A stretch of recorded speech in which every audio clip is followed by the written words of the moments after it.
Dobro večer svima. Drago mi je da vas vidim u ovolikom broju.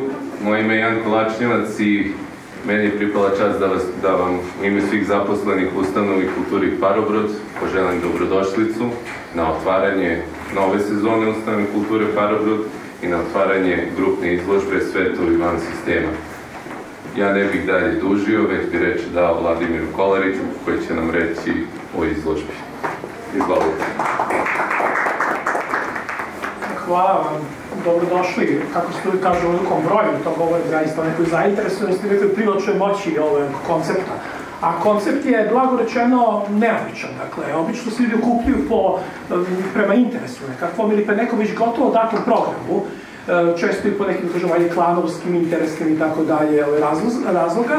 No, međutim, ovdje zaista imamo koncept koji je možda retko viđen u svakom slučaju. To je da se okupljaju ljudi koji vezuje to što se međusobno pošalje, dakle, međusobno se cene, to je glavno, znači imaju nekakav međusobni odnos podrške, uvažavanja, iako im se poetike razlikuju, iako im se, kako se kaže u naslovu, svetovi, nekako, iako možda ne prepriču, ali se razumevaju, postoji između njih nekakav kontakt, nekako razumevaju, nekako proživanje, nekakva sasvečnost, da kažem. Naslov mnogo otkriva ovdje, kaže se svetovi van sistema, to podrazumeva da ovi ljudi bi možda sebe mogli vidjeti van sistema. Šta to znači? Niko nije van sistema. Čim smo ovdje u nekoj ustanovi, čim smo u nekakvoj mreži, ili mreži prodaje, ili vrednovanja, medijskoj, mi smo u nekakvom sistemu. Ali s druge strane, kad se kaže da smo van sistema, odlično podrazumeva da smo van onog dominantnog sistema, znači koji nekakve dominantne elite, centri moći određuju. Dakle, van onih ideja i vrednosti koje dominantni centri moći kažu da su dozvoljene, da su poželjne, da su prihvatljive. I oni koji su van sistema obično nisu uklopljeni u te ideje i vrednosti, a to ima i konkretne posledice, često s njihov rada, su malo van očiju, van pogleda, van nekih, na kraju krajeva van onih mesta gde se bolje zarađuje, gde stvar vidljivija, gde se dobijaju institucionalne, finansijske ili nekakve druge apanaže i dobiti. Dakle, ovi ljudi, znači, imali ili nemali ove i one vrste dobiti, imali veze sa institucijom ili ne, time što su van sistema govore da im biti u sistemu nije najvažnije, dakle, da im je najvažnije nešto drugo, a to je, ajmo reći, umetnost. Ono što se kaže, dakle, ako kažemo o svetu i van sistema, pored tog sistema postoji ta reč svetovi, dakle, svaki od ovih umetnika je viđen kao svet za sebe, odnosno umetnik koji ima svoj svet. Sad, to je jako malo formulacija koja može dodati proizvod, da kaže se da umetnik ima svoj svet. Umetnik sa kojim svoj svet također, možda se kaže svet je također jedan sistem. Dakle, ima svoj sistem onih uverenja, znakova, koji je samo njegov i koji na poseban način preobražava ono što dobi iz polješnjeg sveta, kao jedan elementa sopstvenog unutrašnjeg sveta. Znači, jedan unikatan način preobražava i time nam govori nešto o sebi, o svetu i nama samima. Dakle, sa te umetnike kažemo da imaju svoj svet. To je isto važno, umetnik koji ima svoj svet, ili koji gradi svoj svet, čiji se umetnik dala svet za sebe. Na neki način se distancira od kopiranja realnosti, od pukog podražavanja, luciferovskog podražavanja, luciferovskog udvajanja realnosti, kaže Sergej Bulgakov, dakle, koje je nepotrebno, koje je kopističko, pa kao i samog odnosa, da kažemo, kao i nekakve proizvoljnosti, puke fantazije, umetnosti radi umetnosti i nečega nebitnog. Dakle, umetnik koji ima svoj svet, ima jaku individualnost, jaku način sopstvenog ličnosti, što bi se reklo, način na kojem preobražava stvarnost i učesti u stvaranju kroz oblikovanje sveta i oblikovanje sebe. Znači, on oblikuje svet kroz sopstvenu umetnost i na neki način oblikuje sebe. I time oblikuje, naravno, i utiče na energetskom planu i na sve nas koji to gledamo. I ovdje zapravo imamo tu energetsku notu koja je jako važna, jer ovdje imamo zaista ne jedno spoljašnje, objektivno jedinstvo, sistemsko jedinstvo poetika, što ovih ljudi ovdje. Dakle, da možemo da nekoliko apstraktnih ideja razložimo i kažemo to ih spaja. Ne, spaja ih zaista ta unikatnost. Dakle, to što je svako od njih veruje da umetnik može da bude ličnost, da umetnik svaki može da bude svoj svet i da taj svet, i da gradi svoj svet, a da opet svetu i međusobno mogu da komuniciraju, da opšte. I sad to je onda najveća tajna umetnosti. Kako da umetnik stvori nešto unikatno? Kako da on bude unikatno, jedinstven, neponovljiv, kao što je svaka ličnost, onda su unikatne, jedinstvena, neponovljiva, apsolutno jedinstvena u istoriji postojanja, a da pri tome može da komunicira sa drugim ljudima. Mi smo apsolutne pojedinačnosti s jedne strane kao ljudi, zaista svetuju za sebe, objektivne realnosti za sebe svako od nas, a s druge strane znači možemo da komuniciramo sa drugim ljudima. Jer komunikacija nije samo ovo što mi sad imamo sredstva komunikacije, nekakva razvan informacija, ja tebi, ti meni. Komunikacija dolazi od onog opšteg, od uopštavanja, od zajedničarenja, znači od zajednice, znači od opštosti. Znači kad mi komuniciramo, mi smo u jednom opštem stanju, jednom zajedničarenju, dakle mi smo zajedno.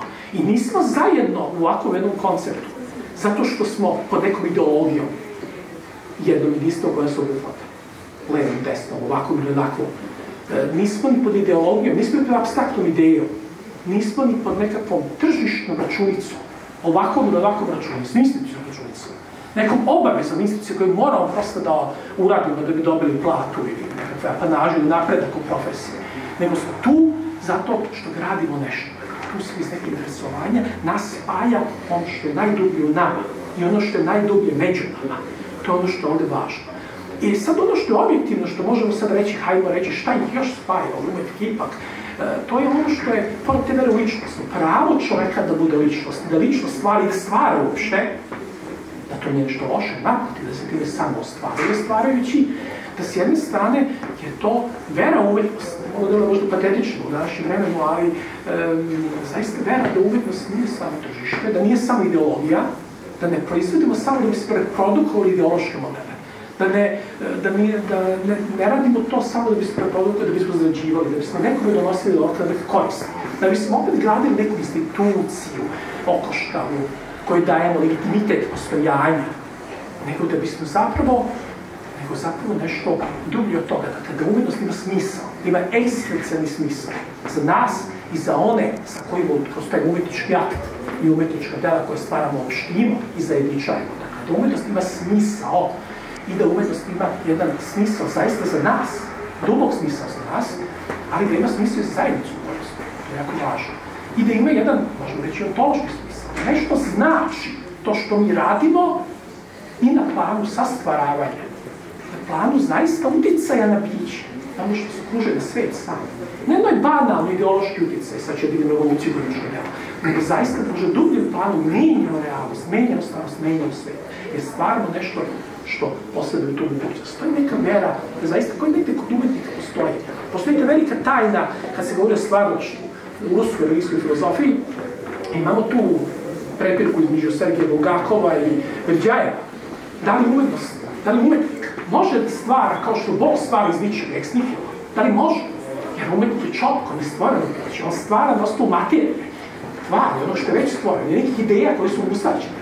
Imamo Berđajeva koji dopušta mogućnost da čovjek bude stvarac ex nihilo, zato što je stvoren po obrazu i podoblju Božje.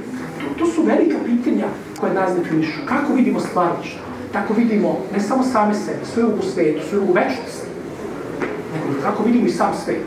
I ono što taj svet nadilazi, i ono što je pre tog sveta i možda posle tog sveta. Ili što je posle sveta kako ga danas znamo. Slika je to sjajna, slika je to zaista neprolazna, kad ima taj ikonični karakter, kad može da nam predstavi svet u nekakvom stanju u kom bi on mogao biti, a da to nije preslikavanje ovog ovde sadašnjeg sveta. I u tom smislu većina ovih umetnika, pored toga, te vere, takođe ima odnos prema tradiciji. To ne znači da kopira tradiciju.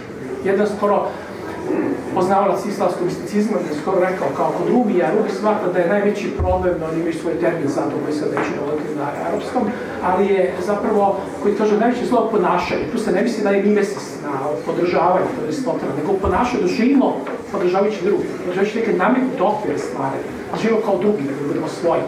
Tek tada opštimo sa Bogom i sa onim smislom, ono što verujemo sa samim sobom nastavom da opštimo. I ovdje se radi o tom odnosu prema stvarnosti. Mi ne kopiramo nešto, ne podražavamo da bi stvarali nekakvu instancu moći i sami se pretvorili deo te moći, nego da bismo zaista radili nešto mnogo dublje od toga. Dakle, da bismo bili zajedno, da bismo ponijeli u sebi, da bismo nešto zaista uradili za sebe i ovaj svet. To je ono što je važno. Tako da ovo je zaista, sam koncept govori puno o sebi. to je ono što ja volim, dakle, kada zajednica nije proizvod ideologije, nije apstrakcije, zaista proizvod jedinstva ličnosti koji oblikuju nešto što iznad ono, kako opet jedan ruski filozof Jačeslav Slivanov kaže, dakle, ne legion koji potire individualnost, nego sabornost koji čuva i jača ličnosti naše individualnosti.